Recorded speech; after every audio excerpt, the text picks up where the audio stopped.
नमस्ते, मैं हूं दिग्विजय सिंह और आप देख रहे हैं न्यूज पथ। एक घटना निकल कर आई है फरीदाबाद से। फरीदाबाद में सेक्टर 88 है, दिल्ली एनसीआर में पड़ता है फरीदाबाद। सेक्टर 88 में एसआरएस करके एक सोसाइटी है। सोसाइटी में सब कुछ सामान्य चल रहा था। अचानक से नीचे जहां साइकिल स्टैंड था, गाड़ियां खड़ी थी, वहां पर कुछ गिरने की आवाज आई और कुछ इस तरीके से आवाज आई कि जितने भी लोग आसपास थे सब डर गए। और जब भाग के वहां पहुंचते हैं तो वहां देखते हैं एक बुजुर्ग एक टू व्हीलर के ऊपर पड़ा हुआ था। स्वाभाविक सी बात है, ऊपर की किसी बिल्डिंग से वो नीचे गिरा और गिरने के बाद अपनी आधी अधूरी सांसों के साथ में वो वहां पे जिंदगी और मौत के बीच में झूल रहा था। ये जो सोसाइटी थी जिसका नाम था एसआरएस हिल सोसाइटी, यहाँ पर जब थोड़ी सी छानबीन की गई, क्योंकि सोसाइटी का मामला था, लोग आपस में एक दूसरे को जानते थे, तो पता चला कि ये 67 साल के एक बुजुर्ग हैं जो कि यहीं पर रहते थे और वो 5वीं मंजिल पर रहते थे। उनके साथ उनका बेटा, उनकी बहू भी रहते थे। और जैसे ही ये खबर ऊपर पहुंची, आनंद फानंद में बेटा बहू नीचे पहुंचे। बहू तो दहाड़ मार कर रोने लगी, बेटे की भी हालत खराब कि अचानक ही हुआ क्या।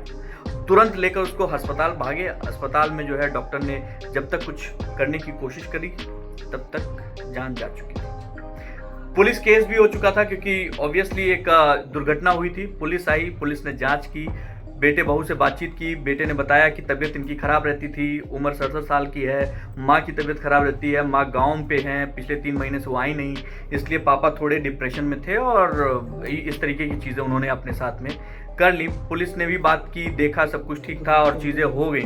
उसके बाद ये बात हुए करीब 8-9 घंटे हुए। इस 8-9 घंटे के दौरान जो वहाँ पे एसएचओ थे जिनका नाम है संग्राम दहिया ने इस पूरे मामले में एक बार किसी दूसरे एंगल से कुछ तलाशी, कुछ खोजबीन करने की सोची।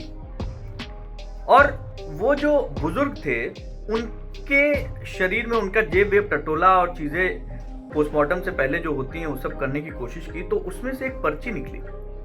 उस पर्ची पे उस बुजुर्ग ने लिखा था कि मैं अपनी मर्जी से कूद रहा हूं, इसमें किसी की कोई जिम्मेदारी नहीं है इसकी। जब बेटे और बहू चप्पल से किसी को पीटे तो उस बुजुर्ग के जिंदा रहने से अच्छा है कि वो मर जाए। पूर्ण विराम। उस पर्ची के निकलते ही सारा खेल, सारा माजरा बदल गया।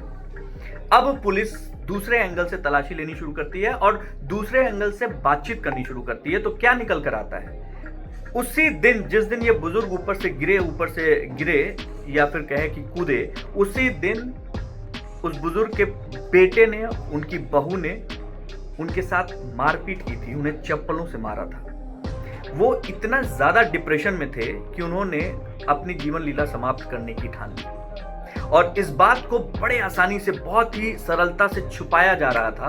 जब थोड़ी सी दबिश दी गई, पुलिसिया अंदाज में जब बातचीत की गई, तो अभी पुलिस के पास कुछ चीजें सामने आ चुकी हैं। कुछ चीजों पर पुलिस अलग अलग एंगल से जांच कर रही है। घटना जो है वो फरवरी की है और अब जाकर इसमें चीजें सामने आ रही हैं।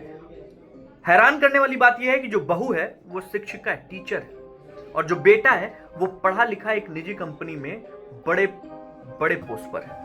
और ये लोग अपने घर में सिर्फ अपने पिता को ढंग से रख नहीं पा रहे थे, और रख भी रहे थे तो उसके साथ जो कर रहे थे वो उस पर्ची में उन्होंने लिखा और उसके बाद वो 5th फ्लोर से कूद गए। छोटी सी घटना है, लेकिन ये घटना बहुत बड़ा एक टॉपिक छेड़ती है, एक विषय उठाती है, एक विवाद छेड़ती है।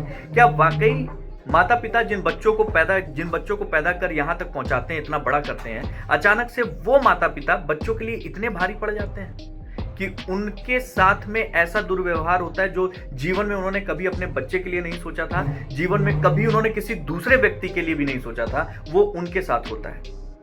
कमेंट करके बताइएगा, ऐसे बच्चों के साथ या ऐसे बेटा बहू के लिए क्या सजा इनको मिलनी चाहिए, किस तरीके से इनके साथ बर्ताव होना चाहिए और समाज इस दिशा में ऐसे क्यों जा रहा है। बहुत शुक्रिया।